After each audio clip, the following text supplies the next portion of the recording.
Enem 2019, a questão do slackline, uma coisa jovem, maneira e descolada. É nessa prova que eu tenho aqui a prova amarela, então é a questão 117 na prova amarela, mas se tu tiver com outra prova é só procurar por essa figurinha aqui.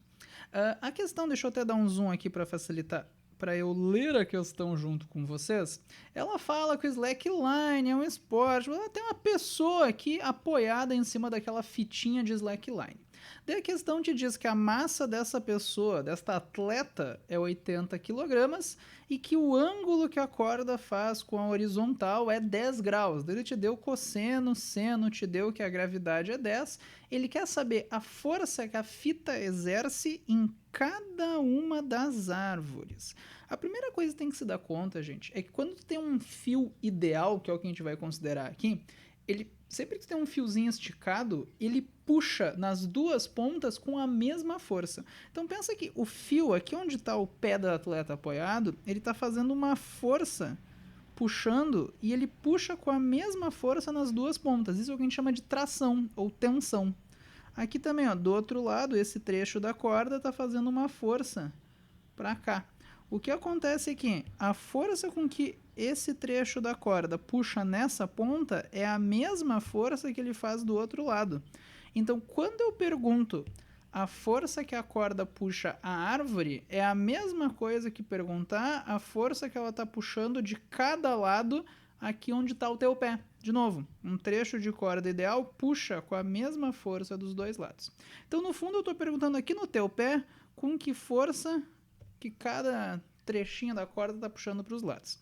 Se a gente der um zoom nesse desenho aqui, o que está acontecendo é uma coisa mais ou menos assim. Ó. Tu tem uma corda que está inclinada, vamos tentar fazer tipo um triângulo aqui. Esse meu desenho ficou bem merda, né? Agora sim. Eu dei uma exagerada na inclinação porque, de acordo com o enunciado, o ângulo com a horizontal é de 10 graus. Isso aqui. E daí o que eu estou falando é que aqui está apoiado o pé da pessoa, então esse ponto está sendo empurrado para baixo pelo peso da pessoa, que no caso vale 800 newtons. Lembra que o peso é m vezes g, a massa da pessoa é 80, o g é 10, então o peso da pessoa são 800 newtons. E daí a corda está fazendo uma força aqui de cada lado para tentar puxar esse fio de volta. Isso é o que a gente chama de tensão ou tração na corda. E daí a questão quer saber justamente o valor dessa força aqui, que é a mesma força que puxa lá na árvore, ou essa aqui, que é a mesma força que puxa lá na árvore. Quando a gente tem esse tipo de problema, tu tem que se dar conta que se o atleta está em equilíbrio, a força resultante está dando 0. Se ele está parado ali, quer dizer que essas forças têm que se cancelar. Quem é que está me... Então eu tenho que desenhar as forças e todo mundo se cancela. Quem é que está me incomodando aqui? Quando tem uma força inclinada em física, isso é um problema. Ninguém gosta de forcinha na diagonal. E daí a gente vai usar uma estratégia aqui, que é o que a gente chama de decomposição de vetores. Decomposição de vetores. A ideia básica é que quando tu tem uma flechinha inclinada, que nem eu tenho aquela tração ali feia, vamos dizer que isso aqui é um vetor, e dele está inclinado um certo ângulo, deixa eu chamar de θ, tu pode imaginar que se tu tá puxando alguma coisa na diagonal, tu tá puxando ela para frente e para cima ao mesmo tempo. Então, parte desse vetor preto está para frente, normalmente a gente chama isso de componente x, porque o eixo x é horizontal, e parte desse vetor está na vertical, que é o que a gente chama de componente y. Então, quando tem um vetor inclinado, tu pode esquecer essa flechinha preta e imaginar essas duas flechinhas azuis. Imagina que parte do vetor está para frente, parte do vetor está para cima. Para tu saber o valor dessas flechinhas azuis aqui, a gente tem que usar um pouquinho de trigonometria. Até sumir com a minha cara aqui. Para ajudar, lembra aqui, ó, se tu pegar esse triangulinho, vou até repetir o desenho. Se tu pegar esse triângulo que está desenhado aqui embaixo, ó, tô só copiando ele. Imagina que esse triângulo aqui, ó, foi o que eu destaquei aqui do lado. Essa linha azul aqui de baixo, a base do meu triângulo é o que eu chamei de componente x. E essa alturinha aqui é justamente esse cara, que é o que eu chamei de componente y, e a linha preta é o vetor inteiro, sendo que aqui a gente tem o nosso ângulo θ. Isso aqui é um triângulo retângulo. Quando tu tem um ângulo e um triângulo desse tipo, tu pode calcular seno e cosseno. A questão te deu a dica, né? Porque ele te deu um seno e um cosseno no enunciado. Se eu fosse pegar esse triângulo aqui, ó, e calcular, por exemplo, o seno deste ângulo. O que é seno de um ângulo? É o cateto oposto pela hipotenusa. Então, o seno desse ângulo seria o VY dividido pelo V inteiro. Se tu isolar, o VY vai ficar... Pega esse cara aqui e passa multiplicando. Vai ficar o vetor inteiro vezes o seno. Tu pode fazer a mesma coisa para o cosseno. O que é o cosseno desse ângulo? O cateto adjacente pela hipotenusa. Então, o cosseno deste ângulo é o cateto adjacente, que é o Vx, pela hipotenusa, que é o vetor inteiro V. Se tu isolar, o Vx é o vetor inteiro vezes o cosseno. Então, resumindo, quando tu quer pegar um vetor inclinado e separar ele em dois, usando seno e cosseno, tu descobre o valor dessas componentes. Essa componente horizontal nesse desenho, como é que tu acha?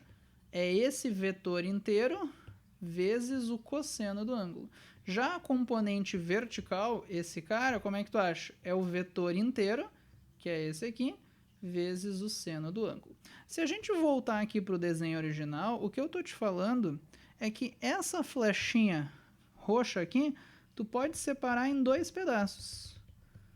Um pedaço horizontal e um pedaço vertical. Então, tu pode esquecer de certa forma, tu pode esquecer essa flechinha roxa e imaginar que ela tem esses dois pedaços aqui.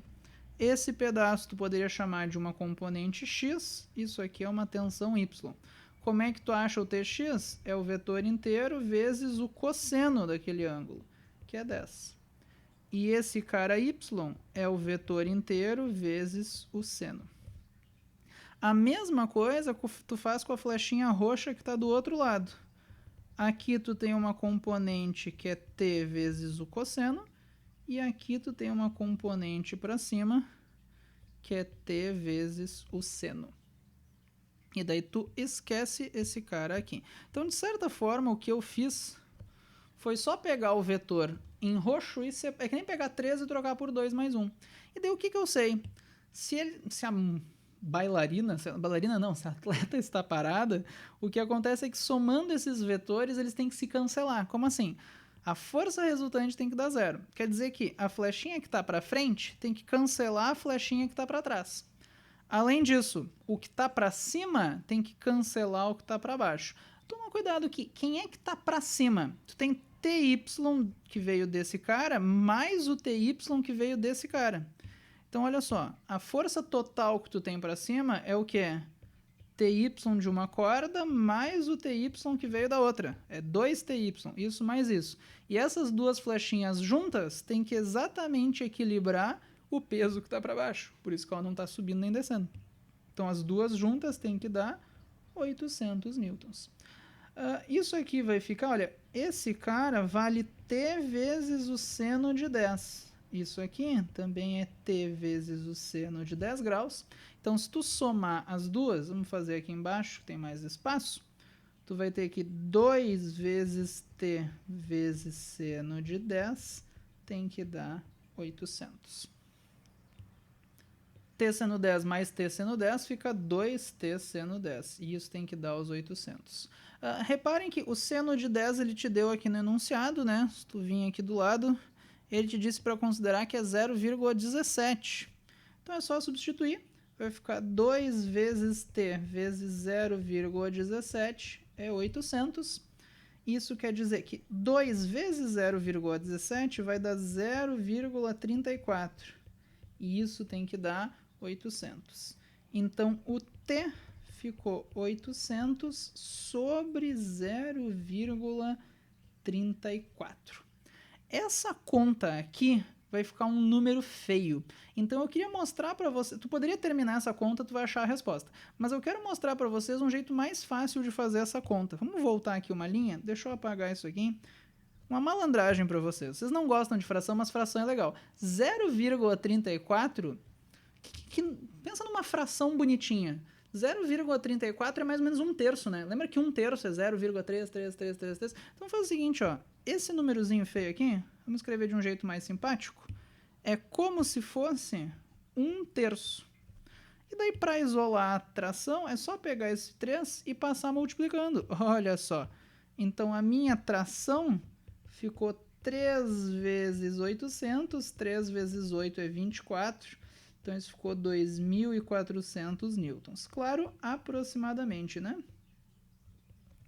Se a gente olhar para cá, nas alternativas... tem ali 2, lembrando que 2.400, né, em notação científica, tu pode andar com a vírgula 3 casas. Isso é 2,4 vezes 10 na 3. Só o que eu fiz, né, foi deslocar a vírgula 1, 2, 3 casas, por isso que apareceu aqui, 10 na 3. Isso é exatamente o que está na letra D de Deus do céu. Esta questão deu um pouco de trabalho. E deixa eu até posicionar aqui, para caso algum de vocês queira tirar um print dessa resolução. Lembrando que essas questões de equilíbrio a gente faz todas do mesmo jeito. Desenha as forças. Ali onde a mulher está apoiada, que forças eu tenho? Tem o peso dela para baixo, tem a força da corda, a tração de cada lado. Tem uma força inclinada? Separa ela em duas. E daí, para dar equilíbrio, para a resultante dar zero, o que está para cima tem que cancelar o que está para baixo. Então, essas duas que estavam para cima, juntas, estavam cancelando esse cara. Foi só daí isolar a tensão. Espero que tenha ajudado. Muito obrigado pela atenção e até a próxima.